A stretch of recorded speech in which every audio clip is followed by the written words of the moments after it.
As the journey's unfolded, it's got deeper and deeper and deeper and deeper. And you cannot look at what's happening in the world and ways to change what's happening without realizing that we create our reality. What we think is real becomes our experienced reality. For instance, if you think you are powerless and you're just little me, I'm just Joe Public, I've got no power, what will you live? You will live a powerless life in which you will be little me. But little me does not exist except in your perception of reality. And the whole idea is to persuade humanity from cradle to grave that they have no power and events in their lives are random and they're just bad luck and good luck, and they should hand their power to the people in authority because they know best. We have 6 billion people on this planet, so they tell me, I don't know who's bloody counted them, that are overwhelmingly not conscious. They are what I call body conscious. They're 5 sense conscious. They're conscious of the 5 senses. They're not conscious of much greater, deeper, more wise and knowledgeable levels of consciousness, which is what they really are. And what is happening now is people are waking up. People talk about, I suddenly woke up and I could see it. Well, what is this waking up? It's the point where these people cease to be only body conscious, 5 sense conscious.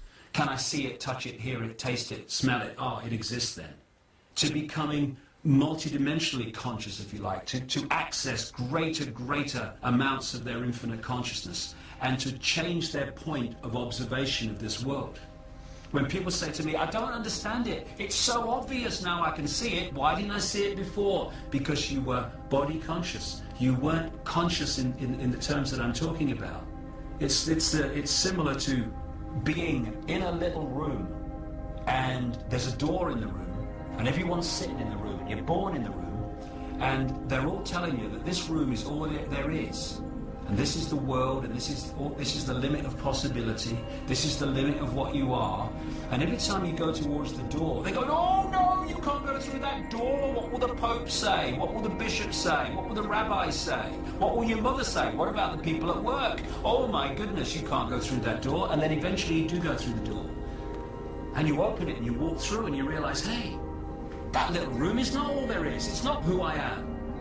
And you walk down the corridor and you walk across the courtyard and you walk out the gate and you walk up the hill and you turn around and you look back.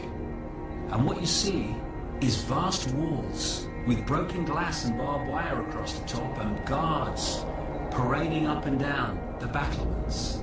And you see the little building, and inside the little building is the little room that you spent your whole life believing was the limit of possibility and the limit of what you are.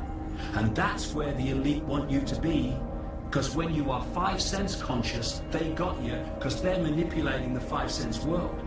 When you expand your consciousness by removing preconceived ideas and programmed beliefs and just start with another blank sheet of paper, you symbolically walk to the top of that hill and you look back and you go, my God, I can see it now. Because if we remain 5 sense conscious, we can forget it. Because they control access to the 5 senses through what we hear, what we eat, what we smell, what we see. Look at society, the way it's structured. It's all structured to entice and entrap the 5 senses and hold us staring in that headlights of that oncoming train. But when you move away from preconceived ideas and preconceived beliefs and what the bloody bishop tells you, what your mother tells you, what the professor at university tells you, and you start to think for yourself with a blank sheet of paper, then you can start to see the world in a different way. And amazing things happen. I know, I've experienced them for 20 years. I know other people have experienced them. Suddenly, when you put out the intent, I want to make a contribution to bringing an end to this fascism and having a world of freedom. What happens, because we are electromagnetic beings on this level, we are putting out that intent. And that intent locks into other magnetic energy fields that we call people, places, experiences, and we draw those people to us. And we call it synchronicity. We call it, what a coincidence. I think like this, I want to do that, and you come into my life, and you think like that, and you want to do the same. You get this meeting of minds, this drawing in of like minds, and this inspiration of where we go next. Because it's not for me to tell anyone how they react to this increasing police state.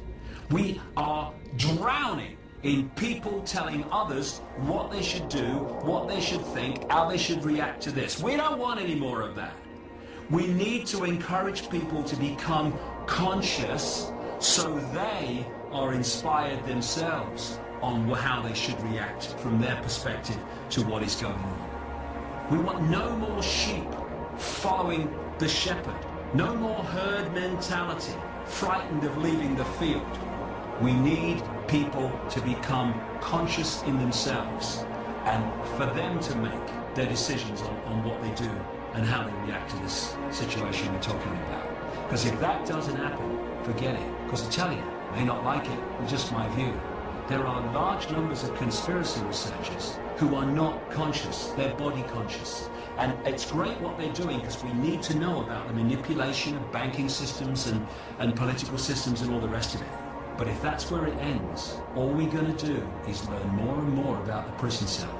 I want to know where the key is. Where's the key to open this door? To walk out of the cell, not to learn more about it. And the only way to find that key is by becoming conscious.